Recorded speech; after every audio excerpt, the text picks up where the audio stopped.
అమ్మవారి దగ్గర ఓ లక్షణం ఉంటుంది.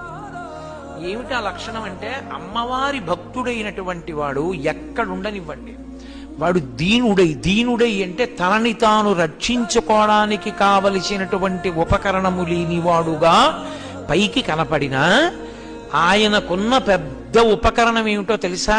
పరదేవతా భక్తియే. అమ్మవారి మీద భక్తితో ఆయన ఒక్కటే అంటాడు, అమ్మా అంటాడు. అమ్మా అనగానే ఆవిడ ఆదుకుంటుంది, వెంటనే ఏదో రూపంలో వస్తుంది, వచ్చి ఉత్తర క్షణంలో కాపాడుతుంది. అందుకే అన్నారు శంకరాచార్యులు వారు, అమ్మ దరిద్రులు దేవతలేమో, వాళ్ళు కల్పవృక్షాన్ని పూజ చేస్తే ఎప్పటికో పువ్వు పూసి కాయి కాసి పండు పండి అనుగ్రహిస్తుంది. మేము ఐశ్వర్యవంతులు, మాకు అమ్మ ఉంది, అమ్మ పాదాలున్నాయి. అమ్మవారి దగ్గర ఓ లక్షణం ఉంటుంది.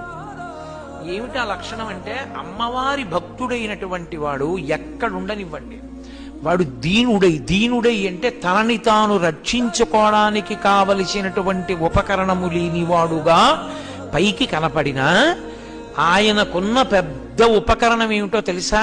పరదేవతా భక్తియే. అమ్మవారి మీద భక్తితో ఆయన ఒక్కటే అంటాడు, అమ్మా అంటాడు.